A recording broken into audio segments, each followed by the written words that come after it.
దేవుడి నామంలో మీ అందరికీ కూడా నా వందనాలు తెలియచేసుకుంటున్నాను. ఈరోజు మన ధ్యాన అంశం ఏంటంటే, మన దేవుడు చాలా కృతజ్ఞత కలిగిన దేవుడు. మనము 139వ కీర్తనలో దావీదు చక్కగా తన యొక్క తల్లి గర్భంలో ఉన్నప్పుడు, తను రూపించబడినప్పుడు తన యొక్క పరిస్థితి ఎలా ఉందో రాస్తూ 139వ కీర్తన 14వ వచనం దగ్గరికి వచ్చేటప్పటికల్లా, అందుని బట్టి నేను నీకు కృతజ్ఞతాస్తుతులు చెల్లించుచున్నాను అంటాడు ఆయన. నా అంతరింద్రియములు నీవే కలుగచేసితివి, నా తల్లి గర్భంలో నన్ను నిర్మించిన వాడవు నీవే అని చెప్తూ, అందును బట్టి నేను నీకు కృతజ్ఞతాస్తుతులు చెల్లించుచున్నాను అంటాడు ఆయన. అంటే దావీదు తన కీర్తనలో ఎక్కువ శాతం దేవునికి కృతజ్ఞతలు తెలియచేస్తున్నట్లుగా, అంటే వందనాలు చెప్తున్నట్లుగా, థ్యాంక్స్ చెప్తున్నట్లుగా, గ్రాటిట్యూడ్ కలిగి ఉన్నట్లుగా మనకి కనిపిస్తుంది.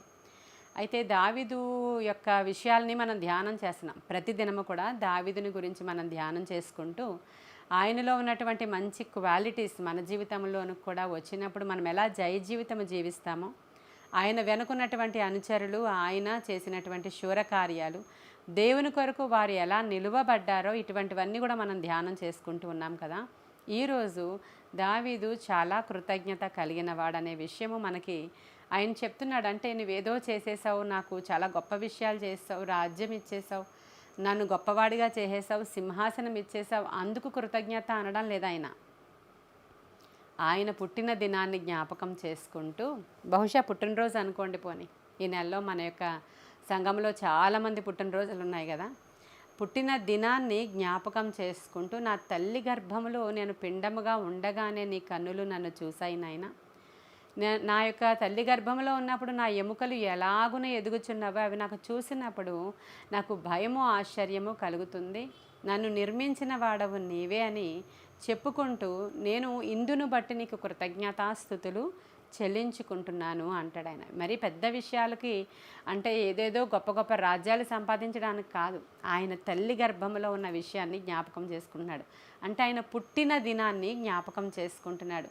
ఆయన తన తల్లి గర్భంలో పడిన దినాన్ని జ్ఞాపకం చేసుకుంటూ దేవునికి కృతజ్ఞతాస్తుతులు చెల్లించుకున్నాడు. అందుకే దావీదు చాలా దేవునికి ఇష్టానుసారుడైనటువంటి వ్యక్తి.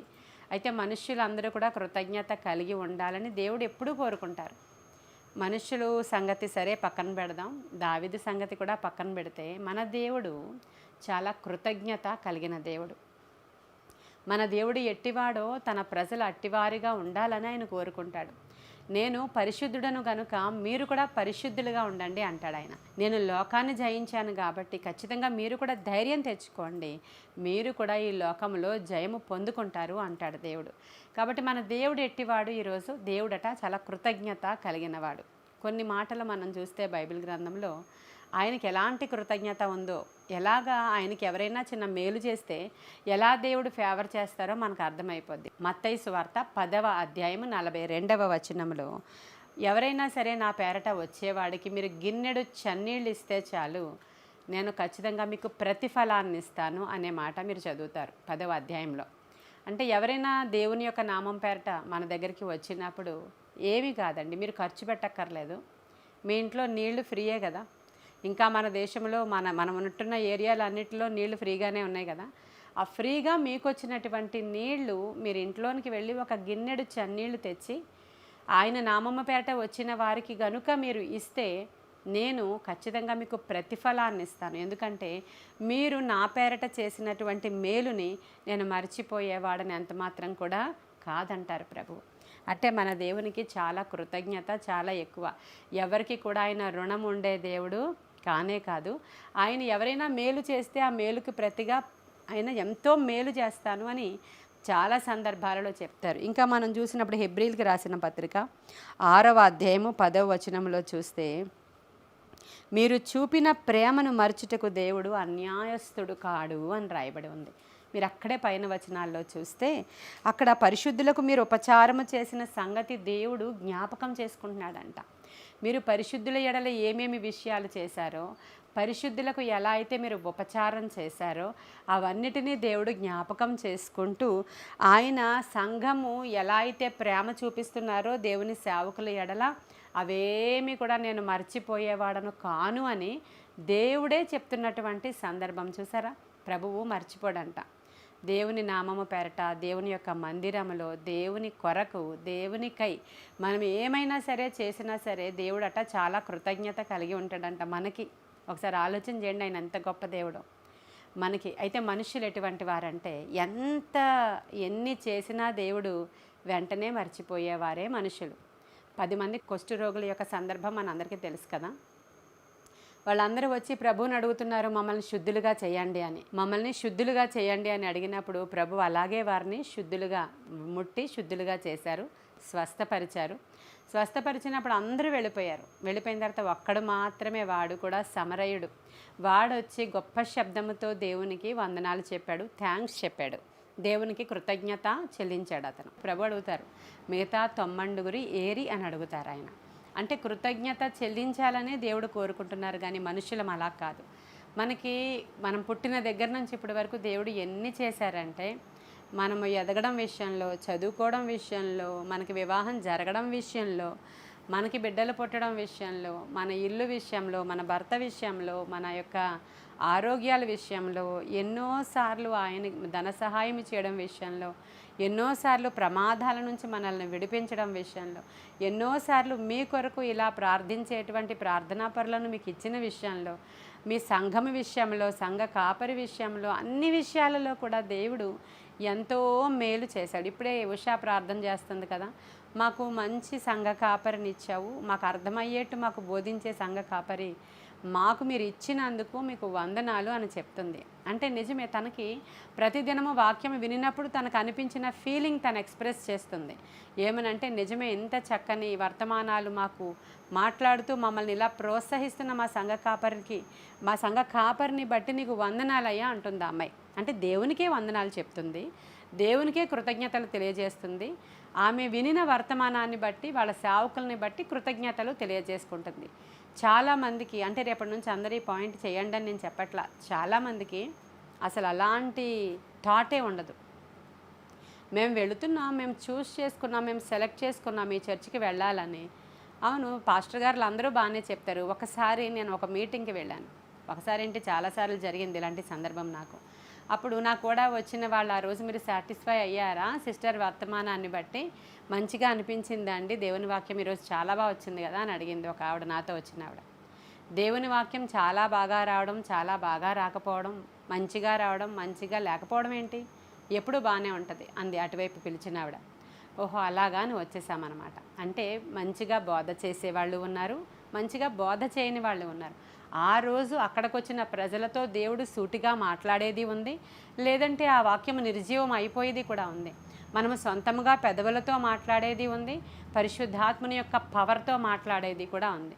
ఇన్ని రకాలు ఉన్నాయి కాబట్టి ఈరోజు ఇక్కడికి వచ్చిన వారితో దేవుడు మాట్లాడారు కదా అని మన వాళ్ళు అడిగిన దానికి, అటువైపు వాళ్ళు చెప్పిన ప్రశ్నకి మేమైతే ఒక్కసారి షాక్ అయ్యి ఇంకెప్పుడు ఎక్కడికి వెళ్ళినా ఎవరిని కూడా ఈరోజు దేవుడు బాగా మాట్లాడారా అని అడగడం మానేసాం మేము. ఎందుకంటే మనుషులు ఒప్పుకోరు. ఎంత మంచి వర్తమానాలు వింటున్నా, ఎంత మంచి ఆహారాన్ని సంఘ కాపరి మీకు పెడుతున్నా మనుషులు ఒప్పుకోరు. వాక్యం వెళ్ళారు, విన్నామా, వచ్చేసామా. ప్రభా ఈరోజు ఇంత చక్కని వాక్యాన్ని బట్టి నీకు కృతజ్ఞతాస్తుతులు చెల్లిస్తున్నానని చెప్పేవాళ్ళు చాలా రేర్. ఇంకా పైగా నన్ను మెచ్చుకోవడం, లేదంటే పాస్టమ్ గారు మంచిగా చెప్పారని కృతజ్ఞత చెల్లించడానికి ప్రతిగా వాళ్ళే చాలామంది ఏమంటారంటే, ఇదిగో నా గురించే పాస్టమ్ గారు మాట్లాడారు, నన్నే పిన్ పాయింట్ చేశారు, నన్నే తిడుతున్నారు, నన్నే అనేస్తున్నారని తిట్టుకోవడం కూడా తయారయ్యారంట అనేక మంది. ఈరోజు విన్న విషయం కాదు ఇది, ఎప్పటి నుంచో జరుగుతున్న విషయమే సేవకుల్ని తిట్టుకోవడం అనేది. ఎందుకు అంటే వాక్యముగా మాట్లాడుతున్నప్పుడు అటువైపు వాళ్ళకి లోపల ఉన్నటువంటి ఆ యొక్క యాంటీ పవర్ వాళ్ళు అవ్వచ్చు, లేకపోతే నిజంగా వాళ్ళ జీవితంలో వాళ్ళు ఆ విధంగా మంచిగా సత్ప్రవర్తన కలిగి లేని కారణంగా వాళ్ళు తిట్టుకుంటూ ఉంటారంట కూర్చొని. ఇవి చాలా సందర్భాలలో చాలా సేవకులకు ఎదురైనటువంటి ఎక్స్పీరియన్సెస్. ఇంకా మధ్యలోనే లేచి వెళ్ళిపోతూ ఉంటారంట. ఒకసారి పాస్టర్ గారు మాట్లాడుతూ, ఎవరు కూడా బహుభార్యత్వం కలిగి ఉండకూడదు, అలా 2-3 భార్యలను పెండ్లి చేసుకోకూడదు, నీకు ఎన్ని డబ్బులు వచ్చినా సరే ఏకపత్ని వ్రతుడుగానే ఉండాలి, నీవు అలా 2-3 పెట్టుకోకూడదని చెప్తుంటే, ఆయన ఎవరికో ఉన్నారు, పాస్టర్ గారికి తెలియదు కదా, ఆయన అర్జెంటుగా లేచిపోయి బయటికి వెళ్ళిపోయాడంట. వాళ్ళ అమ్మాయి దగ్గరికి వచ్చి బైబిల్ వీళ్ళ అమ్మాయికి ఇచ్చేసి, నేను వెళ్ళిపోతున్నాను బయటికి, పాస్టర్ ఏం మాట్లాడుతున్నాడో అర్థమవుతుందని చెప్పి వెళ్ళిపోయాడట. అప్పటి వరకు సంఘస్థులకి ఆయనకి ముగ్గురు ఉన్నట్లు ఎవరికీ తెలియదు. ఆ రోజే తెలిసింది ఆయన ద్వారానే. అర్థమవుతుందా? కృతజ్ఞత కలిగినటువంటి ఒక ఇన్సిడెంట్ చెప్తాను మీకు బైబిల్ గ్రంథం నుంచి. దావీదు జీవితాన్ని మనం ధ్యానం చేస్తున్నాను కాబట్టి, ఒక జాతి వాళ్ళు ఉన్నారు, ఒక ప్రాంతం వాళ్ళు ఉన్నారు.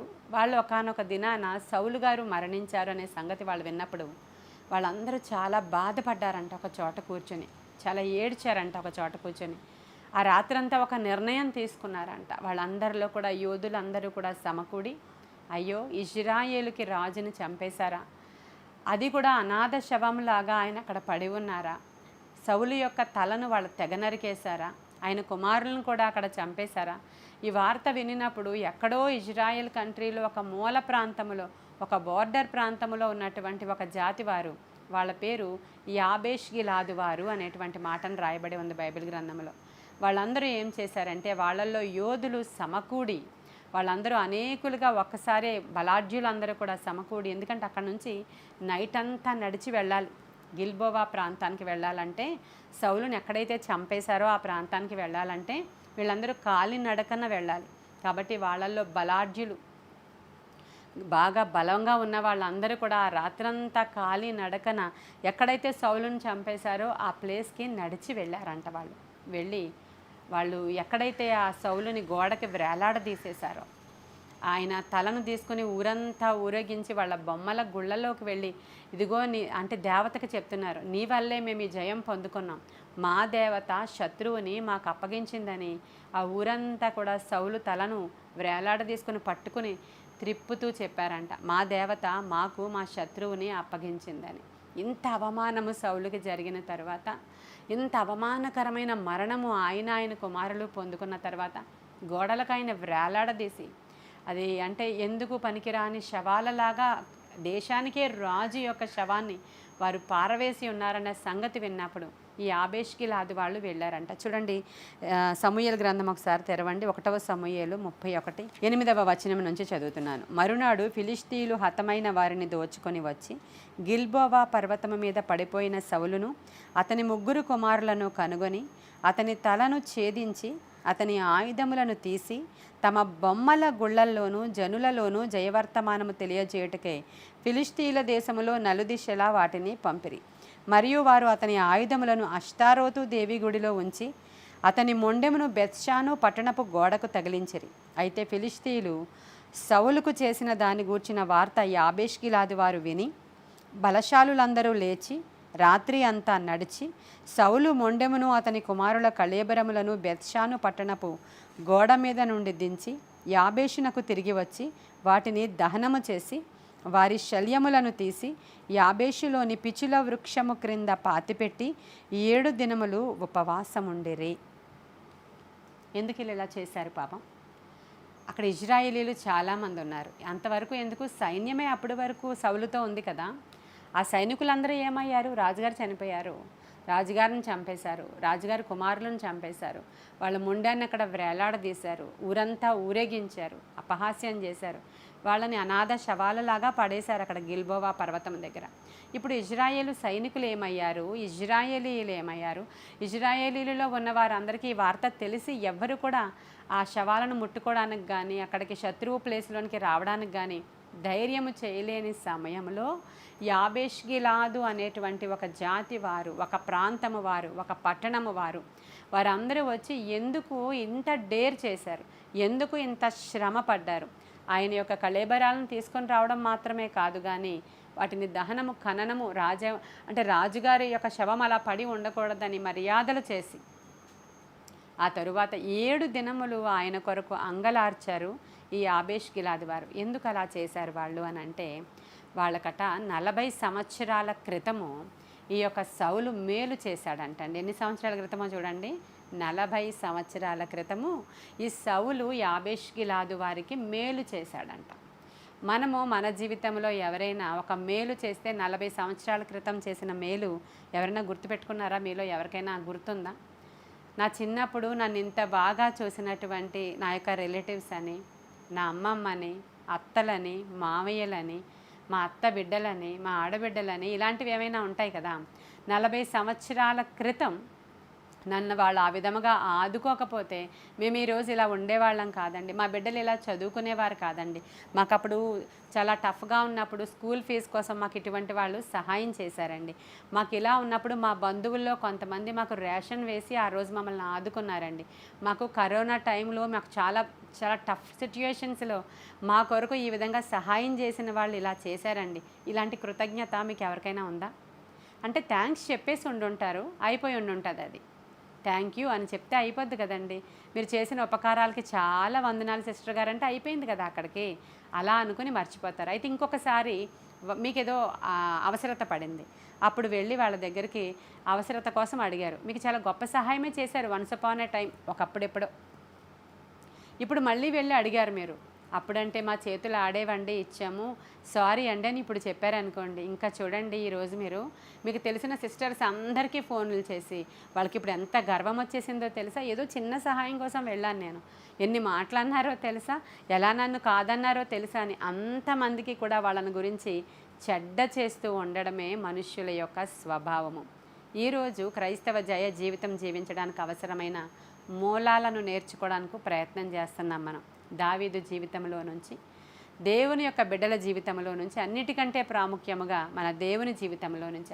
ఆయన ఎటువంటి వాడు అంట, ఆయన చాలా కృతజ్ఞత కలిగిన వాడంట మన దేవుడు. ఎవరైనా నా నామం పేరట మీ దగ్గరకు వచ్చినప్పుడు, నా సేవకులే కానీ, నా సేవ చేస్తున్న వాళ్ళే కానీ, నా సంఘమే కానీ, నా మందిరమే కానీ, నా కొరకు ఏమైనా మీరు చేస్తే నేను అస్సలు రుణం ఉంచుకోను అని ఆయన తిరిగి మీ జీవితాలని, మీ బిడ్డల్ని దీవించడం మీ కంటికి కనపడదు కదా. అది దేవుడు మీ ఇంటికి రాడు కదా. వచ్చి అమ్మ ఇదిగో మీ పాప మా చర్చిలో పాట పాడింది కాబట్టి ఇంత మంచి ఉద్యోగాన్ని ఇచ్చానని చెప్పడు కదా. అందుకని మీకు తెలియదు అది. కానీ దేవుడు చేస్తున్న మేలు అదే. మీ పాపకు అంత మంచి సంబంధం ఎందుకు ఇచ్చానో తెలుసా? నా మందిరములో ఆమె పని చేస్తుంది కాబట్టి అని ఆయన వచ్చి చెప్పడు. కానీ అది మీకు తెలియదు. మేమే గొప్పవాళ్ళం, మా పిల్లలు చాలా బ్రిలియంట్, మా పిల్లలు గోల్డ్ మెడలిస్టులు, మా పిల్లలు ఇంత గొప్పవాళ్ళు, అసలు వీడు ఎంత తెలివైనవాడు అంటే సిస్టర్ గారు, అసలు వీడు చాలా తెలివైనవాడు, అందుకేనండి ఆ మార్క్స్ అలా వచ్చినాయి, మిగతా వాళ్ళకంటే చాలా గొప్పోడండి వీడు, ప్రార్థనా పడండి అని తల్లి చెప్పేస్తూ ఉంటుంది. కానీ ఇవన్నీ చేసిన వారు ఎవరంట? దేవుడు. హల్లెలూయా. ఆయన చేసిన మేలు మనం మీరు చాలా ఈజీగా మర్చిపోతామండి. మనం చాలా ఈజీ. దేవుడు అందుకే మా కుటుంబాన్ని ఇలా దీవించాడు. ఒకప్పుడు మేము ఎలా ఉండేవాళ్ళము, ఈరోజు మేము ఇలా ఒక చల్లగా కూర్చొని ఉన్నామంటే దేవుని ఉచితమైన కృప మాత్రమే అని చెప్పగలిగే వాళ్ళు చాలా తక్కువ మంది. చెప్తారు, ఇక్కడి నుంచి చెప్తారు, ఇక్కడి నుంచి చెప్పరు. వాళ్ళు చెప్తారు, గొప్పకి పోయి చెప్తారు, నిజంగా వాళ్ళ హృదయంలో ఉన్నది అది కానే కాదు. కాబట్టి కృతజ్ఞత ఎంత గొప్పది అని అంటే, ప్రభు చెప్తున్నారు పరలోక రాజ్యము గురించిన సంగతులు మాట్లాడుతూ మత్తయి సువార్త 25వ అధ్యాయంలో, ప్రధాన దూత శబ్దముతో మనుష్య కుమారుడు వచ్చినప్పుడు, ప్రజలందరూ పోగుబడినప్పుడు, వాళ్ళందరినీ పోగు చేసినప్పుడు, దూతలంతా ఆర్భాటముగా నిలువబడినప్పుడు, ప్రజలందరినీ చూసినప్పుడు ప్రభు అంటాడంట, ఇదిగో నా కొరకు మీరు గొప్ప గొప్ప కార్యాలు చేశారు కదా, వాళ్ళందరినీ నేను జ్ఞాపకం చేసుకుంటున్నానని చెప్పి ఆయన ఏమంటారంటే, నేను చెరసాలలో ఉన్నప్పుడు నన్ను చూడడానికి వచ్చారు కదమ్మా మీలో కొంతమంది, వారందరినీ బట్టి మీకు థ్యాంక్ యూ చెప్తున్నాను, మీకు కృతజ్ఞతాస్తుతులు చెల్లించుకుంటున్నాను. నేను రోగిగా ఉన్నప్పుడు మీలో కొంతమంది వచ్చారే నా దగ్గరికి చూడడానికి, నా గురించి ప్రార్థన చేశారే, నా గురించి కన్నీరు విడిచారే, నా గురించి హార్ట్ఫుల్గా ప్రార్థన చేసి నాకు చేతనైన సహాయం చేశారు. నేను రోగిగా ఉన్నాను కదా, అప్పుడు నా గురించి వచ్చారు కదా మీరు, మిమ్మల్ని కూడా నేను జ్ఞాపకం చేసుకుంటున్నాను. ఆ తర్వాత ఆయన చెప్తున్నాడంట, నేను చెరలో ఉన్నప్పుడు, నేను రోగిగా ఉన్నప్పుడు, నేను ఆకలిగా ఉన్నాను, ఒకరోజు మా ఇంట్లో ఏమీ లేవు, చాలా ఆకలేస్తుంది నాకు, అప్పుడు నాకు ఆహారం పెట్టారు కదా, మిమ్మల్ందరినీ కూడా నేను జ్ఞాపకం చేసుకుంటున్నాను, థ్యాంక్ యూ వెరీ మచ్ అని చెప్తున్నారంట ఆయన. చూద్దాం ఆ విషయాలు. ఒకసారి మత్తయి సువార్త తెరవండి. మత్తయి సువార్త 25వ అధ్యాయము 31వ వచనం నుంచి. తన మహిమతో మనుష్య కుమారుడును ఆయనతో కూడా సమస్త దూతలను వచ్చినప్పుడు ఆయన తన మహిమ గల సింహాసనము మీద ఆసీనుడయ్యుండును. అప్పుడు సమస్త జనములు ఆయన ఎదుట పోగు చేయబడుదురు. గొల్లవాడు మేకలలో నుండి గొర్రెలను వేరుపరిచినట్లు ఆయన వారిని వేరుపరిచి తన కుడివైపున గొర్రెలను ఎడమవైపున మేకలను నిలవబెట్టును. అప్పుడు రాజు తన కుడివైపున ఉన్న వారిని చూచి, నా తండ్రి చేత ఆశీర్వదింపబడిన వారలారా రండి, లోకము పుట్టినది మొదలుకొని మీరు మీ కొరకు సిద్ధపరిచిన రాజ్యమును స్వతంత్రించుకొనడి. నేను ఆకలిగొంటిని, మీరు నాకు భోజనము పెట్టిదిరి. దప్పికొంటిని, నాకు దాహమిచ్చితిరి. పరదేశినై ఉంటిని, నన్ను చేర్చుకొంటిరి. దిగంబరినై ఉంటిని, నాకు బట్టలిచ్చితిరి. రోగినై ఉంటిని, నన్ను చూడవచ్చితిరి. చెరసాలలో ఉంటిని, నా యొద్దకు వచ్చితిరని చెప్పాను. అందుకు నీతిమంతులు, ప్రభువా, ఎప్పుడు నీవు ఆకలిగొని ఉండుట చూచి నీకు ఆహారం ఇచ్చితిమి? చూసారా ఒకసారి? ఎప్పుడు నేను తప్పికొని ఉండుట చూచి మీకు దాహం ఇచ్చితిమి? ఎప్పుడు పరదేశినై ఉండుట చూచి మిమ్మల్ని ఆదరించాం మేము? ఎప్పుడు మీకు బట్టలు ఇచ్చాం? ఎప్పుడు నీవు రోగివై ఉన్నావు? ఎప్పుడు చెరసాలలో ఉన్నావు? మాకు ఇవేమీ గుర్తులేదే అన్నప్పుడు ఆయన అంటున్నారు, 40వ వచనం చూడండి. మిక్కిలి అల్పులైన ఈ నా సహోదరులలో ఒకనికి మీరు చేసితిరి గనుక నాకు చేసితిరని నిశ్చయముగా మీతో చెప్పుచున్నానని ఆయన అన్నారట. హల్లెలూయా. ఏం చెప్పారు ఆయన? మిక్కిలి అల్పులైన ఈ నా సహోదరులలో ఒకరికి మీరు చేశారు కాబట్టి వారికి చేస్తే నాకు చేసినట్లే అని చెప్పారంట ప్రభు. అర్థమైందా? ప్రభువు ఎలా కృతజ్ఞతా హృదయాన్ని కలిగి ఉంటారో, దేవుడికి ఎంత కృతజ్ఞత చూడండి. అంటే ఆయన నామం పేరట ఆయన విశ్వాసులు కావచ్చు, ఆయన బిడ్డలకు కావచ్చు, ఈ భూమి మీద ఉన్న వాళ్ళందరూ ఆయన బిడ్డలేనండి. మనము ఎవరికి చేసినా పర్లేదు, క్రైస్తవులకే కాదు క్రైస్తవేతరులకి కూడా చేసినా పర్వాలేదు. దేవుని బిడ్డలందరికీ ఎవరికైనా సరే, మనుష్యులందరికీ కూడా ఎవరైతే అనారోగ్యంగా అప్పుల పాలైపోయి దిగంబరులుగా కష్టాలలో, నష్టాలలో, బాధలలో, ఇరుకులలో, ఇబ్బందులలో ఏడవబడుతూ ఉన్నారో ఆ సమయంలో నీవు కనికరము కలిగి వాళ్ళకి ఎప్పుడైనా ఏమైనా చేసావా? గొప్ప కోసం కాదండి. చాలామంది గొప్ప కోసం చేస్తారు. యూట్యూబ్లో ఫోటోలు పెట్టుకోవడం కోసం చేస్తారు. యూట్యూబ్లో ఏవేవో బ్యానర్స్ కట్టుకుని మేము ఇంతమందికి సహాయం చేసామని, అది కాదు. ఎవరికి తెలియకుండా రహస్యంగా నువ్వు చేస్తావే, అవన్నీ దేవుడి దగ్గర రికార్డెడ్గా ఉంటాయి. మనుషులకు తెలిసేటట్లుగా నువ్వు చేసినవన్నీ మనుషులు మెచ్చేసుకున్నారు కదా నిన్ను, అప్పుడే పోయిందంతా. ఎప్పుడైతే మనుషులు నిన్ను మెచ్చుకున్నారో ఇవన్నీ చేసావని, అప్పుడే వెళ్ళిపోయిందంతా. ఎప్పుడైతే ప్రభు నామము పేట నీవు రహస్యంగా చేసావే, అవన్నీ ప్రభు దగ్గర రికార్డెడ్గా ఉండి, మీరందరూ నా దేవుని చేత ఆశీర్వాదము నొందినవారు, మీరు ఆశీర్వదింపబడిన వారు, మీ కొరకు మీరు పుట్టక మునుపే నేను అనాది కాలంలోనే మీ కొరకు నేను మహత్తరమైన ప్రణాళిక కలిగి ఉన్నానే, అప్పుడే మీ కొరకు నేను నిర్ణయం తీసుకున్నాను, మీరందరూ నా రాజ్యంలోనికి రావాలని. రండి, మీ కొరకు మీ తండ్రి ఏర్పాటు చేసిన రాజ్యంలోనికి మీరు వచ్చి ఆనందించండి, ఆస్వాదించండి, ఆశీర్వదింపబడండి అని దేవుడత కృతజ్ఞత తెలియచేసుకుంటూ మనకి ప్రతిఫలాన్ని ఇస్తాడంట. ఎంత బాగుందో కదా. ఈరోజు మీలో ఎంతమంది వాక్యం వింటున్నారో, మీకు కృతజ్ఞతా హృదయం ఉందో లేదో ఒకసారి చెక్ చేసుకోండి. అక్కడ చెక్ చేసుకున్నప్పుడు వాళ్ళకి ఏదో మేము చేస్తాంలే సరిపోయిందని మాత్రం చెప్పొద్దు దయచేసి. చేతనైనంత మటుకు మనం చేస్తూనే ఉండాలి. ఎంత చేయగలమో అంత చేస్తూనే ఉండాలి. ఇంకా పైగా పోగా మనం మనకెవరైనా సహాయం చేస్తే అది మాత్రం మర్చిపోకూడదు ఎప్పుడు.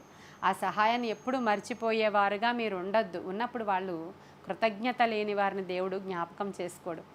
ఆయన కృతజ్ఞత కలిగి జీవించాలని కోరుకుంటున్నాడు. యాబేష్ గిలాదు వారు ఎందుకు కృతజ్ఞత కలిగి ఉన్నారు?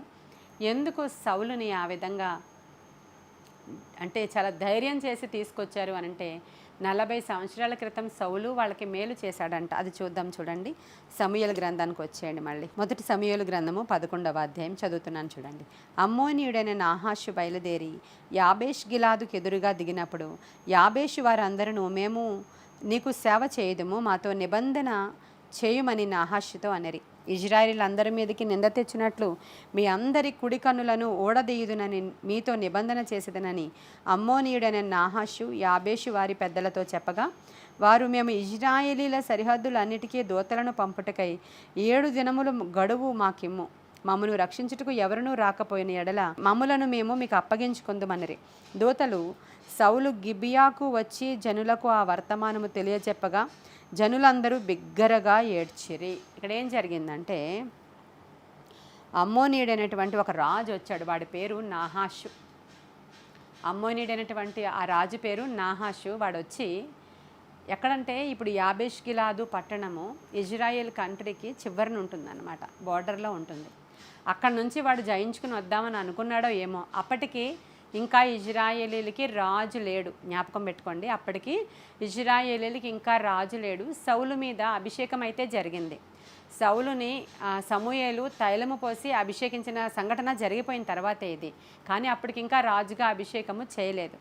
అలాంటి సందర్భంలో ఇజ్రాయేలీలకి దేవుడే రాజుగా ఉన్నటువంటి సందర్భంలో ఈ నాహాషు అనే రాజు వచ్చి ఒక్కొక్క రాజ్యాన్ని స్వతంత్రించుకుంటూ పోతున్న సందర్భంలో వచ్చి ఈ లాస్ట్ బార్డర్ పాయింట్ దగ్గరికి వచ్చి ఈ యొక్క యాబేష్ గిలాదు వాళ్ళతో అంటున్నాడు, మీరు నాకు సరెండర్ అయిపోండి, నేను మిమ్మల్ని దాసులుగా చేసుకుంటున్నాను. ఇజ్రాయేలీలు అందరూ మిమ్మల్ని చూసి అవమానపడేలాగున మీ అందరి కుడికళ్ళు పెరికేస్తాను నేను, మీరందరూ నాకు బానిసలు అవ్వాలి అని అడుగుతున్నాడు. వచ్చి వాళ్ళందరూ అడుగుతున్నారు, అయ్యా కనికిరము చూపించండి, అయ్యా శరణు జొచ్చుచున్నాము, మాకు సహాయం చేయండి, మేము మీకు దాసులుగా బ్రతుకుతాం, అలా చెయ్యొద్దు అంటున్నారు వాళ్ళు. అందరి కళ్ళు ఊడబెరికేస్తాను అని ఆ నాహాషు రాజు అంటున్నాడు. ఎందుకంటున్నాడంటే ఒక కుడికన్ను లేకుండా ఉంటే మనుషులు ఎలా ఉంటారో చెప్పండి. ఒకరు కాదంట, అక్కడ ఉన్న వాళ్ళందరూ, ఆ జాతి వాళ్ళందరికీ కుడికళ్ళు లేకుండా ఉన్నటువంటి మగవాళ్ళని ఒకసారి ఊహించుకోండి.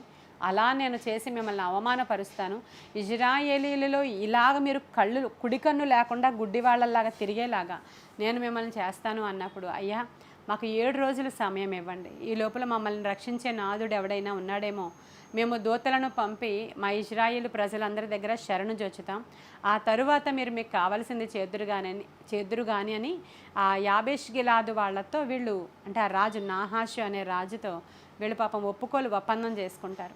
ఆ సమయంలో ఏం చేయాలో తెలియక ఆ రాజు వెళ్ళిపోయాడు. వెళ్ళిపోయిన తర్వాత వీళ్ళందరూ ఒకే చోట కూర్చొని ఏడుస్తున్నారు. ఆ యాబేష్ గిలాదు వాళ్ళు కన్నీరు విడుస్తూ, ఏం చేయాలి, మమ్మల్ని ఎవరైనా రక్షించే వాళ్ళు ఉన్నారా అని ఇజ్రాయేలీల నలుదిక్కులకి కూడా దూతలను పంపించి, ఇదిగో ఇలాంటి సో అండ్ సో థ్రెట్ వచ్చింది మా మీదకి, ఆ రాజు మా మీదకి వచ్చాడు, మగవాళ్ళ కుడికళ్ళన్నీ తీసేస్తానంటున్నాడు, మమ్మల్ని బానిసలుగా చేస్తానంటున్నాడు, ఇజ్రాయేలీలకు అవమానం తెస్తానంటున్నాడు, మీరు ఎవరైనా మాకు సహాయం చేయగలరా అని కబురు పెట్టి దూతలను పంపించినప్పుడు అప్పుడే తన పశువులన్నిటినీ కూడా సమకూర్చుకొని దాని అంతా పనులన్నీ చేసుకొని మన సౌలు గారు వెళుతున్నారు. వెళ్ళిపోతూ ఉన్నప్పుడు ఎందుకు అందరూ ఏడుస్తున్నారు అని అడిగాడు ఆయన.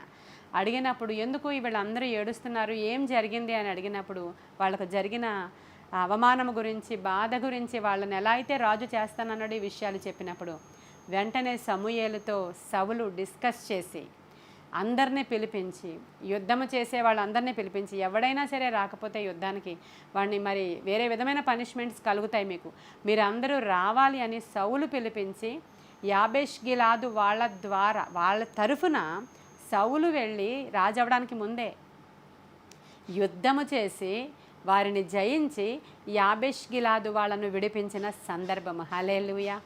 ఇది 40 ఏళ్ల క్రితం జరిగింది. 40 ఏళ్ల తర్వాత సౌలు చనిపోయాడు. 40 ఏళ్ళకి అందరూ మర్చిపోతారు కదండి. ఎప్పుడో 40 ఏళ్ల క్రితం జరిగారు. అవును, అప్పుడు మాకు ఎంతో సహాయం చేశాడులేండి, ఆ మంత్రిగా ఉన్నప్పుడు ఆయన చాలా సహాయం చేశాడు. ఇప్పుడు వాళ్ళ అబ్బాయి మరలా వచ్చాడు రాజరికానికి, మనమేం చేస్తామండి, ఇప్పుడు ఎవరు మంచిగా నెగ్గుతారో వాళ్ళకే వేసేస్తాం, కానీ అప్పుడెప్పుడో ఆ పెద్ద ఆయన చేసిన సహాయాన్ని గుర్తుపెట్టుకుంటామా అన్నట్లు అనేక మంది కృతజ్ఞత లేని వారుగా తయారైపోయిన సందర్భాలు మనకు కనిపిస్తూ ఉంటాయి. అంటే ఇందిరాగాంధీ గారి కాలంలో అవ్వచ్చు, ఇంకో కాలం అవ్వచ్చు, ఇంకొక కాలం అవ్వచ్చు, ఇంకొక కాలం అవ్వచ్చు, కృతజ్ఞత ఉండదు ప్రజలకు. ఎందుకంటే వారి తర్వాత ఇంకొక జనరేషన్, వారి తర్వాత ఇంకొక జనరేషన్, 4 దశాబ్దాలు గడిచిపోయాయి. కాబట్టి వాళ్ళలో కొంతమంది ఉంటారు, అప్పటికే పెద్దవాళ్ళు అయిన వాళ్ళు చనిపోయి ఉంటారు. వీళ్ళకి ఎలా తెలుసు అంటే వారు తర్వాత జనరేషన్ వారికి కూడా చెప్పారు, మనకి సౌలు ఇలా చేశాడు, మన రాజు మనకి ఇలాంటి సహాయం చేశాడు, సౌలు ఇలాంటి సహాయం చేశాడని వాళ్ళు వాళ్ళకి చెప్పినప్పుడు వీళ్ళందరూ కూడా ఆ యొక్క కృతజ్ఞత కలిగిన వారిగా ఆ రోజు ఉన్నారట. హల్లెలూయా. ఈరోజు సమూయేలు గ్రంథం నుంచే, దావీదు జీవితంలో నుంచే మనము నేర్చుకుంటున్నటువంటి కొన్ని పాఠాలలో చాలా విషయాలు మనకి కనెక్ట్ అవుతున్నాయి. నేర్చుకోవడానికి ట్రై చేయండి. వినడానికి చాలా బాగున్నాయి కాదు, ఈరోజు ఏమి నేర్చుకున్నారో అది అప్లై చేయడానికి ట్రై చేయండి. అప్లై చేయడానికి కృతజ్ఞత కలిగి ఉన్నప్పుడు మనకు ఎవరైనా ఎప్పుడైనా సహాయం చేశారేమో జ్ఞాపకం చేసుకొని ఈరోజు వాళ్ళ పిల్లలకి మీరు సహాయం చేస్తే, వాళ్ళ కష్టాలలో ఉన్నప్పుడు మీరు సహాయం చేస్తే, వాళ్ళ అవసరతలలో ఉన్నప్పుడు మీరు ఆదుకుంటే, మమ్మల్ని అడగలేదు కదండి, అప్పుడు మేమైతే వెళ్ళి అడిగాం కాబట్టి వాళ్ళు చేశారు, వాళ్ళు ఏమైనా మమ్మల్ని అడిగారు అనుకుంటున్నారా, మా దగ్గరికి ఏమైనా వచ్చారనుకుంటున్నారా, వాళ్ళు అసలు రారండి, మాకు చెప్పరండి, మీరు చెప్తారు అలా. వాళ్ళు కష్టంలో ఉన్న ఇంటికి వాళ్ళు పిలిస్తే వెళ్ళడం కాదు, ప్రభువు వెళ్ళమని చెప్తున్నారు. ఏ ఇంట్లో అయితే దుఃఖం ఉందో, బాధ ఉందో, అక్కడ చనిపోయారో వాళ్ళ ఇంటికి వెళ్ళు. నువ్వు పండుగ చేస్తున్న వాళ్ళ ఇంటికి, ఆర్భాటం చేస్తున్న వాళ్ళ ఇంటికి, ఫెస్టివల్స్ జరుగుతున్న వాళ్ళ ఇంటికి, పెళ్లి జరుగుతున్న వాళ్ళ ఇంటికి పిలవకపోయినా సరే ఫోన్ చేసి మరీ గుర్తు చేస్తారు. అయ్యో మమ్మల్ని మర్చిపోయారా ఏంటి, పెళ్ళంట కదా, పక్కింటి ఆవిడకి కార్డు ఇచ్చి మాకు ఇవ్వలేదని పిలవకపోయినా అడిగే ఆ బ్యాచ్ కూడా ఉంటుంది ఒకటి. పిలవకపోయినా వెళ్ళిపోయే బ్యాచ్ ఉంటుంది ఒకటి.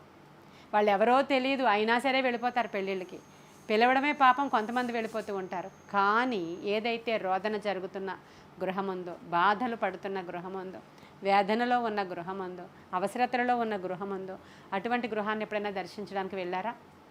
పోనీ వాళ్ళు మీకు ఏం చేయకపోయినా పర్లేదు, మీరిప్పుడు చేసినటువంటి ఫేవర్ని బట్టి దేవుడు ఆయన జ్ఞాపకం చేసుకుని మిక్కిలి అల్పులైనటువంటి సహోదరులలో ఒకరికి మీరు చేశారు కాబట్టి, అమ్మా నేను మిమ్మల్ని జ్ఞాపకం చేసుకుంటున్నాను, నేను కదా ప్రతిఫలం ఇచ్చేది మీకు ఎంత ప్రతిఫలం కావాలో దాన్ని నేను బేరీజు వేసుకుని ఇలా త్రాసులో తూచి మీకు ఇచ్చేస్తాను అంటాడు ఆయన. హల్లెలూయా. ఆయన నీ క్రియలను త్రాసులో తూస్తాడు. నీవు తేలిపోతూ ఉంటే నీ ఇంట్లోకి ఇంకేమొస్తుంది ఆశీర్వాదం? ఎప్పుడూ నీవు, నీ పిల్లలు, నీ భర్త, ఎప్పుడూ నీ ఇల్లు ఏదైనా వచ్చింది అని అంటే దాన్ని ఏం చేయాలి? పిల్లలకా, నాకా, నీకా, ఇంకింతే. అది దేవుని కొరకు కాదు, బీదల కొరకు కాదు, అనాథల కొరకు కాదు. నాకంటే దీనస్థితిలో నా సిస్టర్ వాళ్ళ పిల్లలు ఉన్నారు, మాకంటే చాలా తక్కువ స్థితిలో నా అన్నదమ్ముడు పిల్లలు ఉన్నారు. నాకైతే ఇలా సాగిపోతుంది కానీ వాళ్ళకి ఈ మాత్రం కూడా లేదు, నేను లిఫ్ట్ చేద్దాం అనే ఆలోచన ఈ రోజుల్లో ఎందుకు ఉండడం లేదు అంటే, అంత్య దినములు, అపాయకరమైన దినములు, స్వార్థప్రియులు ఎక్కువైపోతున్నటువంటి దినములు. వీళ్ళ స్వార్థం ఎవరికైతే ఎక్కువైపోతుందో అప్పుడే మీరు గమనించండి రాకడ చాలా సమీపముగా ఉంది అని. ఈ ఇయర్లో దేవుడు మనకి ప్రాఫెసీస్ కొన్ని చెప్పారు కదా, ఈ సంవత్సరం ఎలా ఉండబోతుంది అని చెప్పినప్పుడు అనేక మంది ఇంకా ఎక్కువగా స్వార్థప్రియులు తయారవుతారు అని దేవుడు చెప్పారు కదా. ఈరోజు ఈ వర్తమానం బహుశా ఎవరైనా వింటూ ఉంటే ఆ యాబేష్ గిలాదు వాళ్ళు ఎలా జ్ఞాపకం చేసుకుని ప్రాణాలకి వడ్డీ, చనిపోయాడు కదా ఏం చూసి వచ్చాడులే అనుకుంటారు మీలో చాలామంది. చూడండి, మీకు మేలు చేసిన వాళ్ళు ఎవరైనా చనిపోయారు అనుకోండి, కనీసం చూడడానికి వెళ్ళరు. ఎందుకంటే చనిపోయిన ఆయన చూడగా మిమ్మల్ని, మిగతా పిల్లలకి మీరు ఎవరో తెలియదు కదా, చనిపోయిన ఆయన ఎప్పుడో చేశాడు మీకు ఫేవర్, కానీ ఆయన చూడడు కదా కనులు తెరిచి. అందుకని చాలామంది వెళ్ళరు. మేలు చేశారని తెలిసినా వెళ్ళరు, చనిపోయిన వారింటికి వాళ్ళు వెళ్ళరు, బంధువుల ఇంటికి వాళ్ళు వెళ్ళరు, వాళ్ళు చూడరు కదా అనుకుంటారు మీరు. ఆయన చూస్తూ ఉంటాడు మీకు. అందుకనే ఇక్కడ సౌలు చనిపోయాడు, మనల్ని చూడడు కదా. సౌలు కొడుకులు కూడా చనిపోయారండి, మనల్ని ఎవరు పట్టించుకుంటారు, మనల్ని చూడడు కదా అని అనుకోలేదు యాబేష్ గిలాదు వాళ్ళు వెళ్ళి సహాయం చేయడం మాత్రమే కాదు కానీ 7 దినములు ఆయన నిమిత్తమై అంగలార్చారంట. ప్రియమైన దేవుని బిడ్డలారా, అంటే వాళ్ళ హార్ట్ అంతా కృతజ్ఞత ఉంది. 7 దినములు ఒకరి కోసం ఏడవాలంటే, ఈ రోజుల్లో ఎవరికో ఒకరికి ఒంట్లో బాగోలేదని నేను చెప్పాను అనుకోండి, సంఘంలో చాలా సీరియస్ సివియర్ అంటే ఎంతమంది మీరు ఆ రోజు భోంచేయడం మానేసి 3 గంటల వరకు ప్రార్థన చేస్తారో మీ గుండెల మీద ఇలా చేయి పెట్టుకుని చెప్పండి. అక్కడ వాళ్ళు చావు బ్రతుకుల మధ్యలో ఉన్నారు, అస్సలు బాగోలేదని నేను ఫోన్ చేసి చెప్తాను. కొంతమందికి గ్రూప్లో కూడా పెడతాం కొన్నిసార్లు, చాలా బాధపడతాను నేను. ఎంతమంది ఆ రోజు ఆ వంటను అక్కడ పక్క పడేసి పోయి ప్రార్థన చేసిన వాళ్ళు ఉన్నారు. ఆ రోజు మధ్యాహ్నం భోజనం చేయకుండా వాళ్ళ కోసం ఏడ్చి ప్రార్థించిన వాళ్ళు ఎవరైనా ఉన్నారా? ఒకసారి జ్ఞాపకం చేసుకుంటే కృతజ్ఞత లేదు. నీకు అలా అయినప్పుడు నీ కోసం ఏడ్చి ప్రార్థించే వాళ్ళు ఉన్నారు కనుకనే నీవు బ్రతికావు ఈరోజు. కాబట్టి జ్ఞాపకం చేసుకోవాలి ప్రియమైన దేవుని బిడ్డ. అది మిక్కిలి అల్పులైనటువంటి వారి కొరకు ఈరోజు నువ్వు ఏడ్చి ప్రార్థన చేసావు కదా, అది నేను జ్ఞాపకం చేసుకున్నానమ్మా అంటాడు దేవుడు. హల్లెలూయా. అప్పుడు నేను ఎవరి కోసమైనా అలా ప్రార్థన చేసిన దానాన్ని అయితే, నేను ఇంకొకరి కోసం, రోగి కోసం, నా తండ్రి కోసం, నా తల్లి కోసం, నా ఇంటి వారి కోసం నేను ప్రార్థన చేసుకున్నప్పుడు ఎక్కువ కష్టపడక్కర్లేదు. ప్రభువా, అది మీరు జ్ఞాపకం చేసుకొని నాకు సహాయం చేయండి అని అడిగిన సందర్భాలు చాలా ఉన్నాయి. యేసయ్యని నేను అడిగినప్పుడు వెంటనే చేస్తాడు ఆయన. నాకు వెంటనే ఇమ్మీడియట్గా జరుగుతాయి. నేను ఆయనకి జ్ఞాపకం చేస్తాను. ఆయనకి జ్ఞాపకం ఉండదని కాదు, అయినప్పటికీ జ్ఞాపకం చేస్తాం. హిజ్కియా అలాగే జ్ఞాపకం చేశాడు కదా, నాయనా నేనేం చేశానో నీకోసం ఒక్కసారి జ్ఞాపకం చేసుకోవా, నేను రాజుగా అయిన వెంటనే నీ మందిర ద్వారాన్ని ఎలా తెరిపించానో జ్ఞాపకం చేసుకోవా, ఆ తరువాత నీ సేవకులకు ఎలా జీతాలు పెంచానో జ్ఞాపకం చేసుకోవా, వాళ్ళకి పొలాలు ఎలా ఇచ్చానో జ్ఞాపకం చేసుకోవా, ఉన్నత స్థలాల దగ్గర ఆ దేవతా బలిపీఠాలు పగలగొట్టి ఎలా నీ కొరకు నేను కార్యాలు చేశానో జ్ఞాపకం చేసుకోవా, ప్రజలను ఎలా నేను వాళ్ళందరినీ ఫ్రీడమ్ ఇచ్చి నీ ధర్మశాస్త్రాన్ని చదివింప చేశానో జ్ఞాపకం చేసుకోవా, నేను నీ కొరకు చేసిన వాటిని జ్ఞాపకం చేసుకొని నన్ను స్వస్థపరుస్తావా అని అడిగాడు ఆయన. హల్లెలూయా. ఇమ్మీడియట్గా, విత్ ఇన్ నో టైం అంటారు దాన్ని, ఇమ్మీడియట్గా. ఇంకా ఆ అవతల రూమ్లోనికి వెళ్ళిన ఆయన ఇంకా వెళ్ళినట్లే ఉన్నాడు. ఆయన దగ్గరికి వెళ్ళి హిజ్కియాకి నేను స్వస్థపరిచానని వెంటనే చెప్పి వెళ్ళు అన్నారు దేవుడు. హల్లెలూయా. ఇదండి దేవుడి ప్రతిఫలం అంటే. ఈరోజు మనం ఏడ్చి గోజాడి ప్రార్థనలు చేస్తూ ఉన్నాం కదా. బైబిల్ ప్రకారం చేయాల్సినవి చేయకుండా మనం ఎంత ప్రార్థన చేసి తండ్రి తండ్రి అని పిలిచినా మీరు ఎవరో నాకు తెలియదు, ప్రక్కకి వెళ్ళండి అంటాడంట ప్రభు. కాబట్టి ఈరోజు మీరు నేర్చుకుంటున్నారు దేవుని యొక్క ఆ హృదయంలోని అంశాలను నేర్చుకుంటున్నాం. దావీదు జీవితంలో కొన్ని అంశాలను నేర్చుకుంటున్నాం. అయితే వీళ్ళు సరే ఇంత మంచి పనులు చేశారు కదా. చేసిన తరువాత రాజుగా మన దావీదు గారు వచ్చేసారు. వెరీ నెక్స్ట్ కింగ్ ఆయనే కదా. దావీదు సింహాసనం అధిష్ఠించారు. అధిష్ఠించగానే సౌలుకి బరియల్ కార్యక్రమాలు ఎవరు చేశారు, ఆయన ఎక్కడ పడేశారు, ఎవరు తీసుకొచ్చారు, ఎంక్వైరీ చేశారు.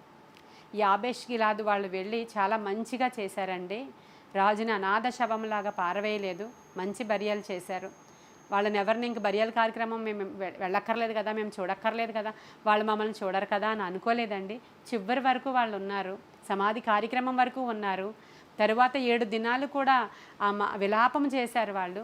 ఇవన్నీ తెలియంగానే దావీదు వెంటనే కబురు పెట్టాడు యాబేష్ గిలాదు వాళ్ళకి. హల్లెలూయా చెప్దాం. దావీదు ఇక్కడ మన దేవునితో సాదృశ్యంగా ఉన్నాడు. కబురు పెడతాడంట నీకు ఆయన. కబురు పెట్టి మీరు వచ్చిన తర్వాత మీరు చేసిన ఈ మంచి పనిని బట్టి నేను మిమ్మల్ని అప్రిషియేట్ చేస్తున్నాను. ఎంత మాత్రమే కాదు కానీ మీకు నేను ఆశీర్వాదంగా ఉంటాను, మిమ్మల్ని నేను బలవంతులుగా చేస్తాను, మిమ్మల్ని నేను హెచ్చిస్తాను. కాబట్టి మీ ఉపకారాన్ని నేను అస్సలు మర్చిపోలేనని దావీదు వారు చేసిన దానికి ప్రతిగా ఉపకారాన్ని చేశాడంట. హల్లెలూయా. ఎంత బాగున్నాయి కదా ఇవన్నీ వింటుంటే. దావీదు ఎక్కడ మాటలు చెప్పాడో కూడా నేను చూపించిన మీకు. 2వ సమూయేలు గ్రంథము 2వ అధ్యాయము 5వ వచనం. సౌలును పాతిపెట్టిన వారు యాబేష్ గిలాదు వారని దావీదు తెలుసుకొని యాబేష్ గిలాదు వారి యొద్దకు దూతలను పంపి, మీరు ఉపకారము చూపి మీ ఏలినవాడైన సౌలును పాతిపెట్టితిరి గనుక యెహోవా చేత మీరు ఆశీర్వచనము నొందుదురుగాక. యెహోవా మీకు కృపను సత్య స్వభావమును అగపరుచును. నేనును మీరు చేసిన ఈ క్రియలను బట్టి మీకు ప్రత్యుపకారము చేసేదను. మీ యజమానుడగు సౌలు మృతి నొందెను గాని యోధావారు నాకు తమ మీద రాజుగా పట్టాభిషేకం చేసి ఉన్నారు గనుక మీరు ధైర్యము తెచ్చుకొని బలాఢ్యులై ఉండుడని ఆజ్ఞ ఇచ్చాను. హల్లెలూయా. యెహోవా ఎలాగా మిమ్మల్ని ఆశీర్వదిస్తారు అది క్రిస్టల్ క్లియర్. ఆయన మాత్రమే కాదు కానీ నేను కూడా మిమ్మల్ని దీవిస్తాను, బలాఢ్యులుగా చేస్తాను, జ్ఞాపకం చేసుకుంటాను అని దావీదు ఎంత బాగా చెప్పాడో చూడండి. కృతజ్ఞత ఈరోజు మీరు నేర్చుకుంటున్నారు. మీరు అనుకుంటారు మర్చిపోయాం కదా, అన్నీ జరిగిపోయాయి కదా, అన్నీ చనిపోయారు కదా వాళ్ళు, మేము చెయ్యక్కర్లేదు, ఇంటి దగ్గర మేము చేసింది ఎవరు చూస్తారు. నిజంగా మాకు మా దేవుడు చేసిన మేళ్లను ఉపకారాలను జ్ఞాపకం చేసుకుని ఒక సహోదరుడు చాలా కష్టకాలంలో ఉన్నాడు అని అంటే మేము చేసింది చేయలేనిది ఎవరు చూసి వచ్చారు అని చాలామంది అనుకుంటూ ఉంటారు. పాస్టమ్ గారు ఒక పిలిపిస్తే వస్తారనుకోండి, కానీ మీ ఇంటి దగ్గర చేసినటువంటిది దేవుడు చూస్తూ, అది రహస్యం కదా, అది దేవుడు చూస్తూ ఉంటాడండి. అటువంటి వారి ప్రార్థన ఏ మధ్యలో ఆకాశంలో ఏవి కూడా ఆటంకాలు ఉండవు, స్ట్రైట్గా పైకి వెళ్ళిపోతాయి. హల్లెలూయా. కాబట్టి ఇలాంటి గొప్ప కార్యాలు దేవుడు మన పక్షముగా చేయాలంటే మనం కృతజ్ఞత కలిగిన వారముగా ఉండాలి, దేవునికిను మనుష్యులకు కూడా. నేను ఇందాక చెప్పాను కదా, ఎన్నిసార్లు సహాయం చేసినా ఒకసారి ఏమన్నా అవి లేవు అన్నామనుకోండి వెంటనే రివర్స్ అయిపోతారండి వాళ్ళు. ఇవన్నీ కూడా నేను చెప్తూ ఉన్నప్పుడు చాలా మటుకు ఎక్స్పీరియన్సెస్తో చెప్తున్నవే. అంటే చూసి అనేక మంది, ఇప్పుడు మేము సేవకులం కాబట్టి మేము కొన్ని వందల మందిని చూస్తూ ఉంటాం. వాళ్ళందరూ వచ్చి ఈ విషయాలు మాతో డిస్కస్ చేస్తూ మాట్లాడుతూ బాధ పంచుకుంటూ చెప్తూ ఉంటారు. మనం కూడా మన గృహాలలో నుంచి వచ్చిన వాళ్ళమే కదా. మన ఇంట్లో బంధువులు ఉంటారు, చుట్టాలు ఉంటారు, తెలిసిన వాళ్ళు ఉంటారు, స్నేహితులు ఉంటారు. వాళ్ళల్లో కూడా మనం ఇవి చూస్తూ ఉంటాం చిన్నప్పటి నుంచి. ఇలా జరిగిందా అలా జరిగిందా అని. ఎప్పుడైతే దేవుని గ్రంథాన్ని ధ్యానం చేస్తూ ఉంటామో అప్పుడు వాట్ ఈజ్ వాట్ అని తెలుస్తుంది, ఏది రైటో తెలుస్తుంది, ఏది రాంగో తెలుస్తుంది. నిజముగా మన హృదయాన్ని మార్చుకోవాలనుకున్న వాళ్ళు, దేవుని చిత్తానుసారంగా ప్రవర్తించాలనుకున్న వాళ్ళైతే ఎప్పుడూ భయంతో భక్తితో భక్తి చేస్తూ ఏమి నేర్చుకోవాలా అని ఆలోచిస్తూ ఉంటారు. నిన్నేం నేర్చుకున్నారు మీరు, మొన్నేం నేర్చుకున్నారు, 5 రోజుల నుంచి ఏం నేర్చుకుంటున్నారు, ఒక్కసారి రీకలెక్ట్ చేసుకోండి, వెనక్కి వెళ్ళండి. డైరీలోనే రాసుకున్నారో తెలీదు, యూట్యూబ్లోనే చూస్తారో తెలీదు, టిక్ పెట్టుకోండి. ఈరోజు చెప్పిన వర్తమానము నాలో ఉందా, ఫలించానా, రైట్. బెనాయాలాగా ఈ 3 జయించానా, రైట్. లేని పక్షంగా ఇంటూ పెట్టుకోండి. ఎప్పటి వరకు అంటే జయించిన తర్వాత రైట్ పెట్టుకోండి. ఈరోజు కూడా ఒకసారి కూర్చొని ఆలోచించుకుంటే పరిశుద్ధాత్ముడు నీకు తలంపిస్తాడు. దీని విషయమై కృతజ్ఞత నేను తెలియచేశానా లేదా, నా కోసం ఇంత ప్రార్థన చేసినటువంటి మా సంఘానికి మేము ఏమైనా చేశామా లేమా, లేదంటే నా ప్రాణం కొరకు ఇంత పోరాడినటువంటి మా మా యొక్క సేవకులకి మేము రుణపడి ఉన్నామా, లేకపోతే మా దేవునికి కృతజ్ఞతాస్తుతులు చెల్లించి ఆయన నామం పేట మిక్కిలి అల్పులైన వారికి, నాలా సఫర్ అయ్యే వారికి ఏమైనా నేను సహాయం చేశానా లేదా, ఇవన్నీ కూడా రీకలెక్ట్ చేసుకోవాలని నేను మిమ్మల్ని ప్రభు పేరట ప్రేమతో చెప్తున్నా.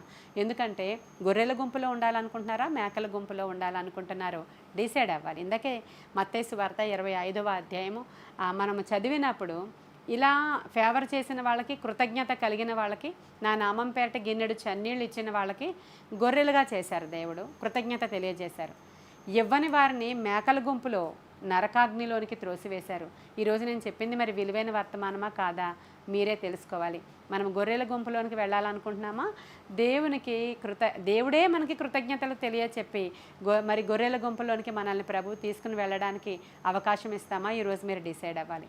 ఈ వాక్యం చెప్పకుండా నా త్రోట్ చాలా కష్టపెట్టింది, నా శరీరం కూడా చాలా కష్టపెట్టింది, అయినా కూడా జయించాను అనుకుంటున్నాను నేను. ఈ కొన్ని మాటలు దేవుడు మన వినికిడిలో దీవించునుగాక. ఆమేన్. వర్తమానాలు వింటూ ఉన్నప్పుడు మీతో ఆ వర్తమానం మాట్లాడిందా వర్తమానం అని నేను అడగక్కర్లా, మీరే సాక్ష్యాల కింద చెప్పాలి. ఈ వర్తమానం నాతో మాట్లాడడం ద్వారా నేను ఇలా చేశాను, నేను ఇలా రిపెంట్ అయ్యాను, నాతో మాట్లాడడం ద్వారా నాకున్నటువంటి బరువు దిగిపోయింది, నేను ఇలా చేశాను అని సాక్ష్యాలు చెప్తే, ఆ సాక్ష్యాలు చెప్పాలనే దేవుడు కోరుకుంటున్నాడు. ఎందుకంటే బూది గంధముల వరకు మీరు నాకు సాక్షులై ఉండండి, నేను చేసిన ఏ పనైనా మీరు చెప్పాలి అని ప్రభు కోరుకుంటున్నారు. కాబట్టి ఆ విధంగా మనం ఉండడానికి అవసరమైన కృప దేవుడు మనకు అనుగ్రహించును గాక. ప్రార్థన చేసుకుందాం. మహాపరిశుద్ధుడైన తండ్రి, మహోన్నతుడైన దేవ, సర్వాంతర్యామి, సర్వశరీరులకు దేవుడా, సకలాశీర్వాదాలకు కారణభూతుడా, తేజోమయుడా, అనంత స్తోత్రార్హుడా, అద్భుతాలు చేయువాడా, ఆశ్చర్యాలు చేయువాడా, సూచక్రియలు చేయువాడా, మీరు మాట్లాడితే మేము బ్రతుకుతాం నాయన. మీ మాటల్లో జీవం ఉంది. ఈరోజు ఆ జీవాన్ని మాలో ప్రవహింపచేయమని కృతజ్ఞత హృదయాలతో కృతజ్ఞత కలిగిన వారముగా మా దేవుడు చేసిన మేళ్లను బట్టి మా దేవునికి రోజు కృతజ్ఞతలే.